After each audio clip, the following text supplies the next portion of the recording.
So this is the ace match between Parkmap and Aetherion, and should be suitably epic with these two factions on the field of battle. So looking forward to it. Hope you are too. I'm just updating the intro card because I'm delayed and I'm taking forever to do everything. So here we go. Gonna have King Lewin. Oh my goodness, intro card just work. Yeah, King Lewin Leon Kerr taking on Setcher the Imperishable in round 3 of this best of 3 semifinal for Fresh Recruit Tournament number 4. Now, taking this out, taking a look at the Bretonnian army, it does appear we will have a healthy Bretonnian frontline. We have spearmen at arms, looks like 4 or 5 of them. We got some foot squires with the Holy Wardens of La Masantal, and a second unit of foot squires. For the cavalry, we have Knights of the Realm, looks like 3 units of them, and also the Companions of Quinel. A lot of people saying they are the best cavalry unit in the game, and I'm inclined to agree. They're definitely up there. Like, if I'm thinking generic cavalry, I want to say Questing Knights are the best, but just that ROR is an incredibly good unit. We're also going to have the Fey Enchantress here on top of her Unicorn Silveron. She's going to have the Grail Relique, the Chalice of Potions, Favor of the Fey, Regrowth, Arcane Conduit, Earthblood, Life Bloom, Mist of the Lady for the AoE damage, and Life Bloom. Also going to be looking at Gotrek and Felix, boys and gals, and I always want to make sure I'm inclusive of both genders, guys, because, you know, you never know. Although I'm sure there's not a ton of Warhammer fans who are girls. We want to make sure we're inclusive. We have Helping Hands, as well as Foeseeker and Blood Oath.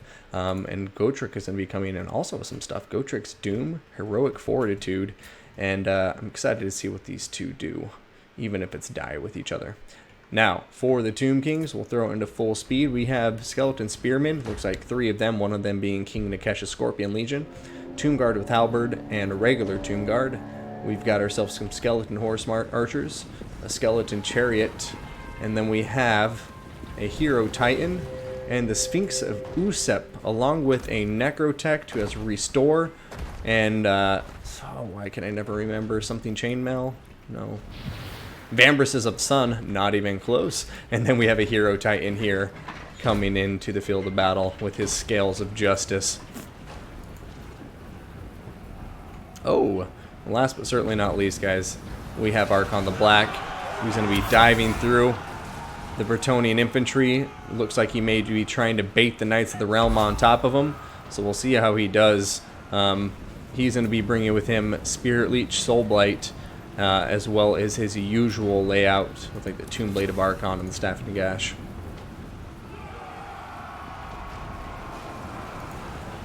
Single unit of Nehekar Horsemen out in the rear, probably acting as a rear guard and potentially being there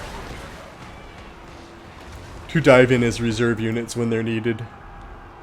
Over here, Knights of the Realm have been getting shot by the Skeleton Horse Archers, who are doing a nice little touch of damage.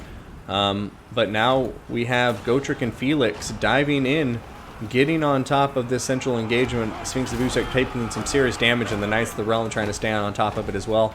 But it is going to start running away, refuse that combat.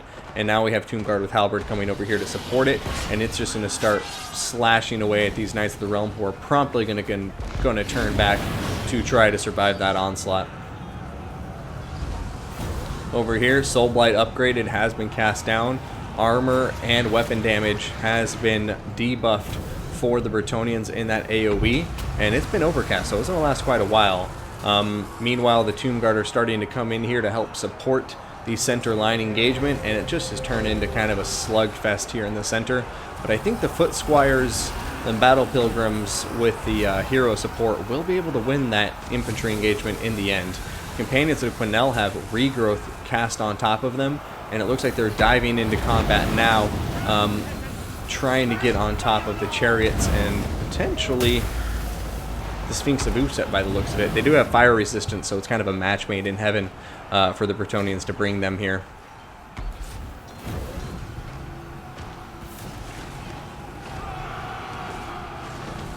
Looks like Realm of Souls has been popped once again. Not sure if that was the second or third Realm of Souls, but either way, we'll probably be seeing a Ushabti summon soon. And now we're going to see a Spirit Leech going down on the Companions of Quenelle. It doesn't do the most damage, but it kills models, and it does a fair bit of damage, and every little bit counts. So I think the Tomb King's recognizing how deadly the Companions of Quenelle are, but they need to pull back here as half of their unit is tied up here on the Sphinx of Usep, and he is just dishing out all of the damage. Got a Hero Titan over here as well who also does magical damage, so the Companions need to get the hell out of that engagement. They're spread too thin, but a nice Earthblood going down on top of the group. And it looks like Bretonnian reinforcements are coming in from the other flank as well now.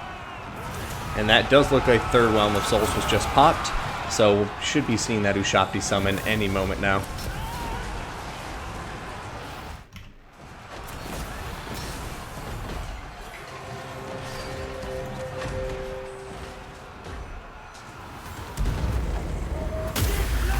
Oh, nice little awakening in the wood there, doing some nice damage. We haven't seen the Chalice of Potions yet. I'm curious if she'll use that anytime in the near future. But it looks like the Tomb Guard, for the most part, have been dealt with. And speaking of Chalice of Potions, it looks like the lady heard my call, and we'll see how it does here on top of these Skeleton Warriors and King Nikesh's Scorpion Legion. Oh, goodbye. Just so much damage being dealt there. It's beautiful. Now we have Nekgar Horseman diving in, though, getting some nice rear charges on top of the Bretonnian line. And we'll see how they fare against Knights of the Realm. You know, they don't have much armor piercing to speak of, but with the rear charge and the Knights of the Realm already on such low health, they should do just fine.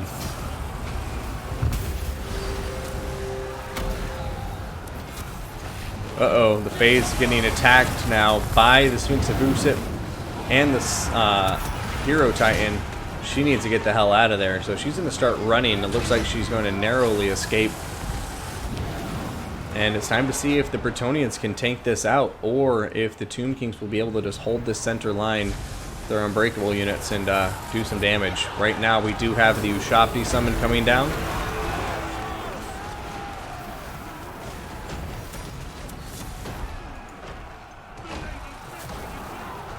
And yeah, a lot of Bretonnian forces are just not hanging in there right now. However, good news for them is that Gotrek and Felix are still happily in battle. Neither of them close to routing, and both of them on full health. And now the Sphinx of Usep is going to spend time chasing the Fey Enchantress, but he's not going to be able to catch her as long as she keeps a healthy distance from him. But oh no, this could be bad. Looking at these Nekgar Horsemen, they have a 78 speed. Compared to the 95 speed of the Fey Enchantress, so she could survive.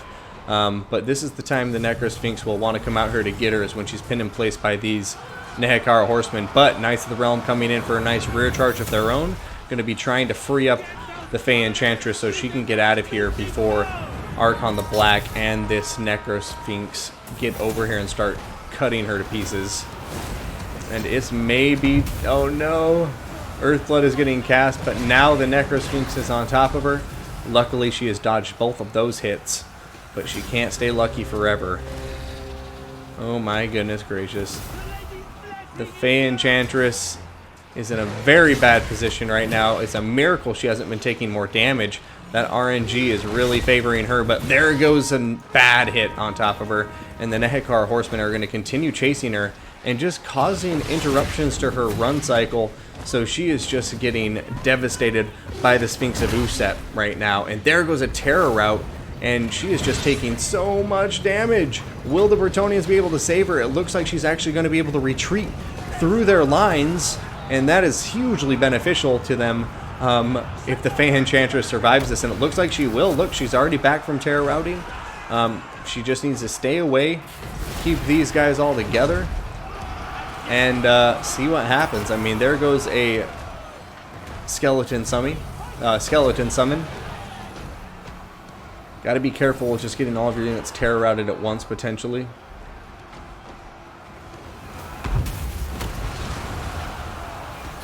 But yeah, now the Necrotech's down here. If Gotrek and Felix can take care of that Necrotech, that'll be a huge boon to the Bretonnian forces. But there goes a huge terror route. That's kind of why you want to be careful about getting all of your units in combat in a bunch against the Tomb Kings, or any other terror-causing unit for that matter, unless you have a Grail Relic. The Grail Relic can make your army immune to psychology, and if there's a Grail Relic right here, those Tomb Kings would be toast.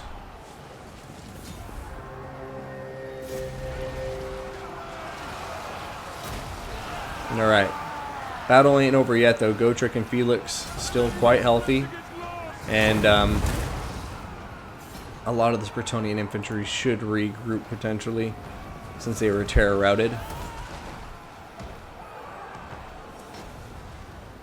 But yeah, the Fey Enchantress is just running out of resources, and I don't like that these Knights of the Realm are chasing Archon the Black necessarily. They can do some damage to him, but the Sphinx of Usep can also just wreck them, and I'd much rather have them over here with Gotrek and Felix and the Fey Enchantress, where they could possibly be of most use. But right now, there we go, Fey Enchantress getting targeted by the Sphinx of Usep. Ooh, she's going to escape. Wow. And now, I don't think the Tomb Kings have any other single entities left. So they all have to stay in combat now. It looks like they may do that. It's just going to be a hero fight in the end.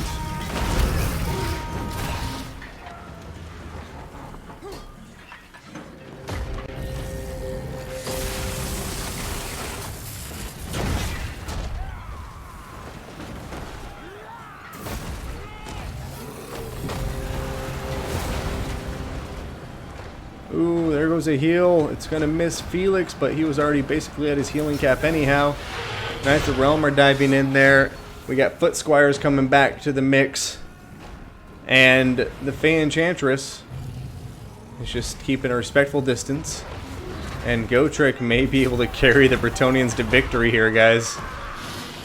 Go get him, Gotrek.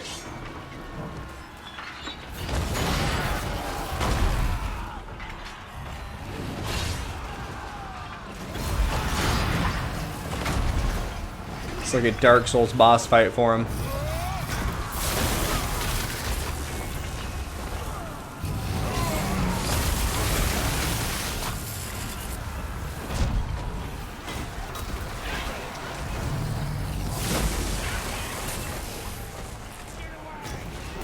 Oh, watch out, Archaon. Or sorry, not Archaon, Archon. Gotrek gonna smush ya. Oh my goodness gracious. I'm going to do a little bit of fast forwarding here. Looks like we're going to be seeing... Okay, since he has the summoned unit in there now, he's allowed to disengage with his hero... or his Necrofex Colossus. Or sorry, his Necrosphinx. It's a Vampire Coast unit. Reed, stop being a dummy. Oh man! Gotrek just took a ton of damage though. Where did that come from?